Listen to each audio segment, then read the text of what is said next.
In Afghanistan, a group of army trucks drives into a remote desert area to help a convoy that has been stranded for some time. One staff sergeant loudly complains that the mission is a waste of time, but he's mostly joking as he teases his brother, who serves in the same unit. While fixing one of the trucks, his brother tells him they should be fighting on the front lines and suggests they try to join the Army Rangers.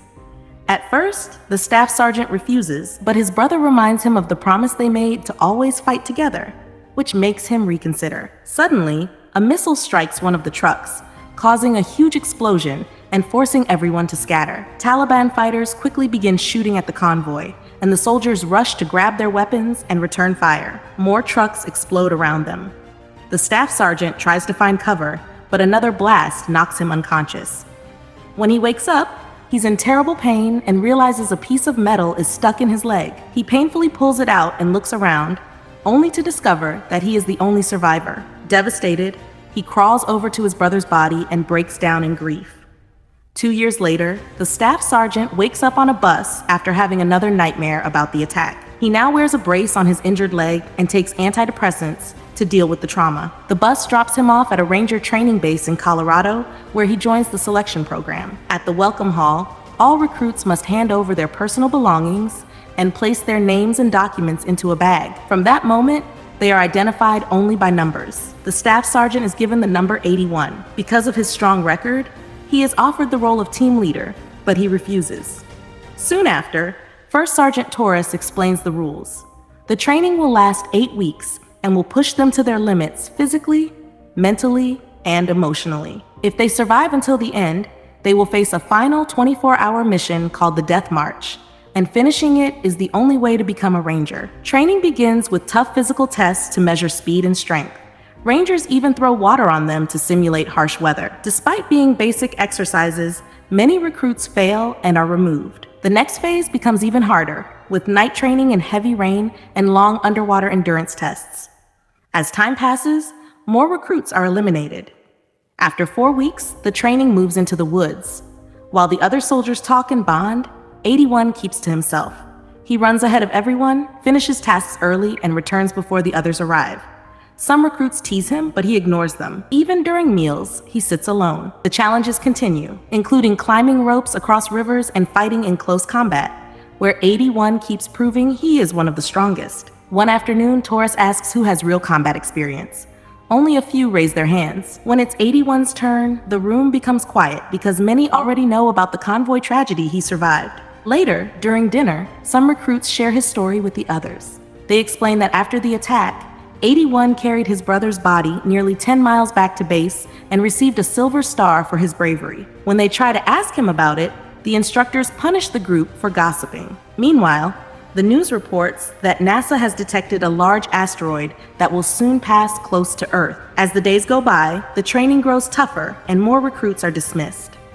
Every night, 81 secretly waits until everyone is asleep before taking his medication. But one night, another recruit named Seven notices him. The next day, Seven casually guesses the meaning behind one of 81's tattoos, leaving him confused.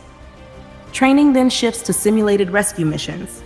Even though the explosions are fake, they trigger painful memories of the convoy attack. During another underwater test, 81 pushes himself too hard, driven by guilt and the memory of failing to save his brother. He stays underwater too long and nearly drowns, forcing the other soldiers to pull him out and perform CPR. Later, while waiting outside his superior's office, he watches the news and learns that the asteroid has started breaking apart into smaller pieces. Inside the office, Torres and Sheridan privately advise him to quit.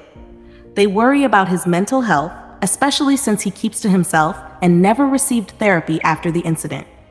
They believe he is one of the best candidates, but they would rather see him leave on his own than be forced out. After an emotional reaction, 81 calmly refuses their suggestion and walks away. When several weaker recruits are dismissed, 81 prepares himself to be next. But instead, he learns that he has passed the course. Now, the remaining team has just 30 minutes to prepare for the final test, and they take a brief moment to celebrate their achievement. But 81 remains completely calm and emotionless. In the hangar, Torres shows the team a map of the area and explains the details of the final mission, the Death March. A classified aircraft has been shot down behind enemy lines, and their task is to cross enemy territory, destroy the aircraft so it doesn't fall into the wrong hands, and then find a rebel village to rescue the pilot. To everyone's surprise, 81 is chosen as the team leader. The recruits board helicopters, which quickly take off. Most of the terrain looks familiar from training, but there is one area they don't recognize.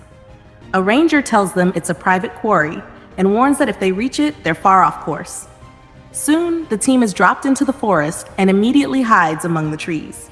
81 struggles to give a motivating speech, so 7 steps in and delivers a few encouraging words instead. The group travels all day and only stops at night to rest. While standing guard, 7 tries to open up and share something personal, but 81 shuts him down.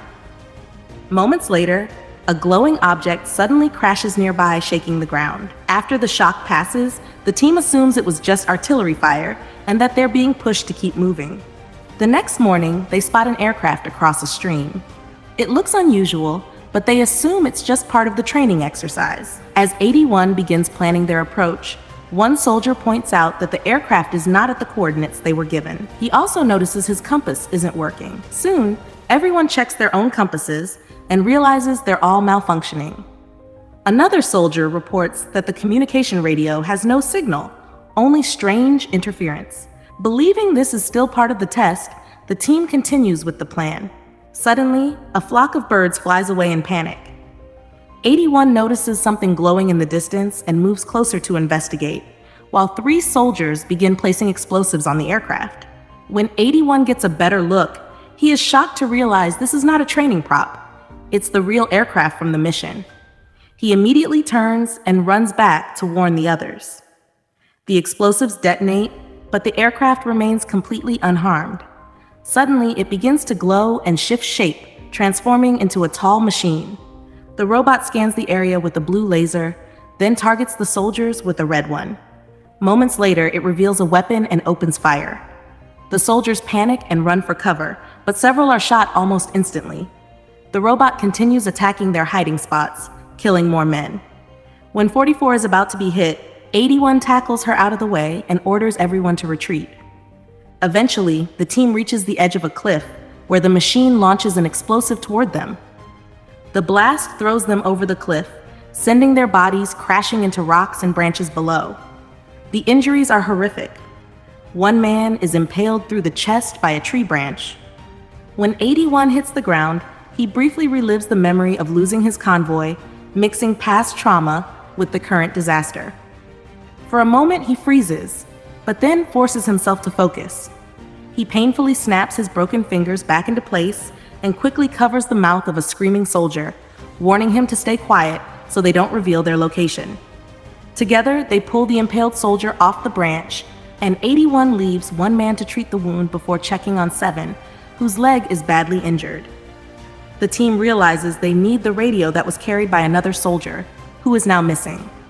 While the others apply bandages, 81 goes out alone to search for him. After passing several dead bodies, he finally finds the soldier, but he's already dead, and the radio is destroyed. Nearby, another wounded soldier tries to crawl away, only to be hunted down and killed by the robot's laser. 81 returns to the group, who have done everything they can but failed to save the impaled man. The team wants time to mourn, but 81 warns them that the machine is still coming and forces them to keep moving. They throw ropes over the next cliff and begin climbing down. 81 reaches the bottom first and waits while 7 is slowly lowered. Suddenly, his compass starts spinning wildly, a sign that the robot is close. Moments later, the machine appears at the top of the cliff and opens fire again.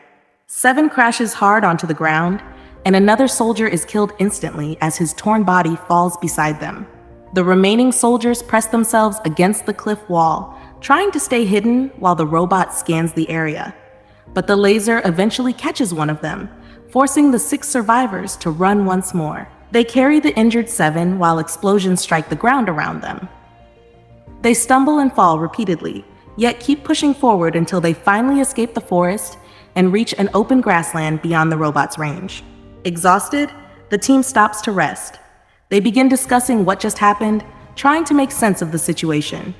As 81 attempts to bandage Seven's leg, he suddenly freezes at the sight of blood. Seven gently reassures him, helping him regain control. Unfortunately, their medical supplies were lost during the attack. With no painkillers available, 81 has no choice but to reset the broken bone manually. The pain is unbearable, and Seven eventually passes out. Afterward, 81 explains to the team that he saw the real aircraft earlier, and it wasn't the robot. That means they've accidentally stepped into a situation far bigger than their training exercise. Their only chance now is to reach the rebel village.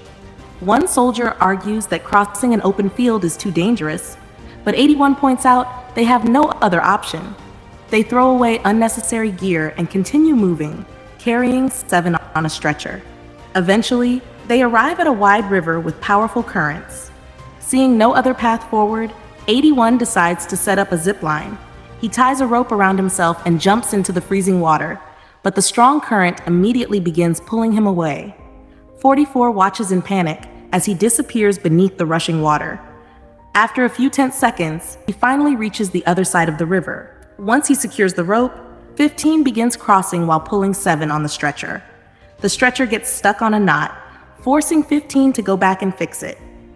During the struggle, one side of the stretcher comes loose, leaving 7 hanging dangerously. To keep it balanced, 81 and 44 climb from opposite sides and grab 15 to steady the stretcher. While everyone is focused on saving 7, they fail to notice their compasses malfunctioning again. Moments later, the robot suddenly appears, scans the area, and opens fire. The blast throws the entire team into the rushing water.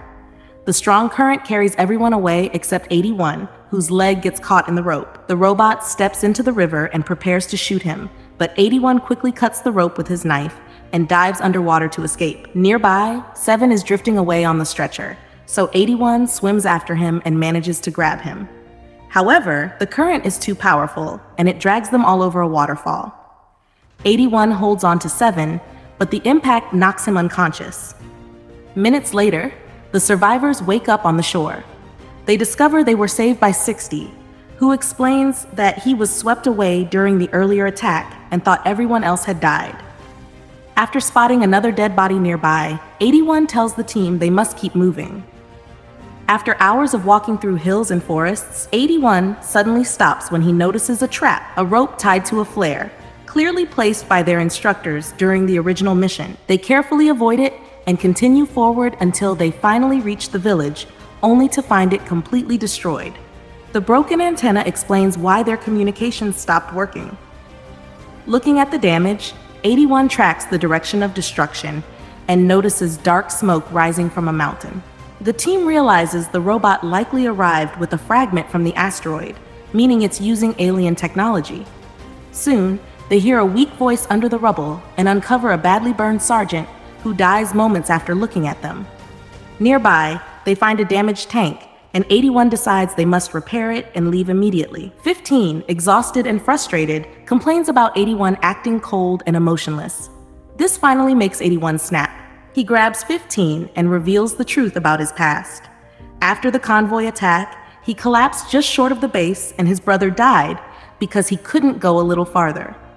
To him, the medal he received only reminds him of the worst day of his life. He tells the team that their mission is no longer about feelings. They must return to base and warn the world about the alien threat. His words inspire the others, and they rush to help fix the tank. Using his mechanical skills, 15 finally gets the engine running. As they pull the tank free, a hidden compartment opens, revealing food supplies, which 44 quickly shares with everyone. Suddenly, a flare lights up the sky, signaling that the robot has triggered the earlier trap. The team quickly climbs into the tank, except for 15, who runs back to grab extra ammunition. At that moment, the robot appears and opens fire, killing 15 just after he throws the ammo into the tank. 44 drives the tank through the forest while the others fire their weapons, but nothing seems to damage the machine. The robot keeps attacking and flames begin spreading inside the tank. The team manages to put out the fire, but the vehicle is clearly falling apart. Suddenly, the robot stops chasing them, only to launch more explosives. The blasts shake the tank violently, throwing everyone against the walls, yet 44 refuses to slow down. Another powerful explosion finally pushes the tank down a hill, crashing through trees until it escapes the forest. For a moment, they think they're safe, until the robot suddenly jumps off a cliff and lands directly in front of them. It fires a massive laser, which 44 barely dodges. The team keeps shooting back, but their weapons remain useless, and 109 loses an arm during the fight. Another blast tears away half the tank's armor. During the chaos, 7 slips off the stretcher. 81 grabs the rope to hold him, but another attack forces him to let go, and 7 falls onto the road. Desperate, 81 shoots at the mountainside, causing a landslide that buries the robot under falling rocks. At the same moment, the damaged tank explodes. When 81 wakes up, he sees the wreckage around him. Tragically, everyone else has died, leaving him as the only survivor once again. Searching through the debris, he finds only one broken arm of the robot, until he turns around and sees the rest of the machine still functioning, sending a signal into space. Realizing the danger isn't over, 81 runs to find 7 still alive on the stretcher. The robot suddenly attacks again, forcing 81 to flee while dragging his injured teammate. For hours, he keeps pulling the stretcher through heavy rain and thick mud, refusing to abandon him. Eventually, his watch beeps, signaling that the 24-hour mission time has expired. At that moment, 7 wakes up and reveals he once served with 81's brother, who always dreamed of becoming a ranger. He tells 81 that he didn't fail because he never gave up. Their conversation is interrupted when the robot scans the area again. 81 notices smoke coming from the machine and realizes its ventilation system is overheating. Spotting the nearby quarry, he suddenly forms a plan. After hiding 7, 81 rushes to the quarry, where he finds dynamite, a flare gun, and heavy machinery. He fires the flare to lure the robot toward the quarry. As soon as the machine arrives, the hidden explosives detonate, damaging it. 81 then drives a bulldozer and pushes the robot against a wall while activating a rock carrier that drops massive stones on top of it. The robot tries to escape, but the falling rocks block its vents, causing it to overheat. In a final attempt, the robot destroys a nearby tower that crashes onto the bulldozer, but 81 jumps out just in time. Moments later, the overheating triggers a massive explosion, setting off the remaining dynamite and completely destroying the machine. The next morning, 81 carries 7 back to the military base, where chaos surrounds them. Helicopters fly overhead, dropping pieces of destroyed alien machines. After doctors take 7 away, a commander informs 81 that half the battalion has been lost and alien robots have appeared across the world. Humanity managed to stop the first wave, but a global invasion is coming. News reports show asteroid fragments landing in different countries, releasing more robots. 81 shares the crucial information about the robot's ventilation weakness, and the message is quickly sent worldwide. The commander thanks him, saying this knowledge will save countless lives, and officially welcomes him as a ranger.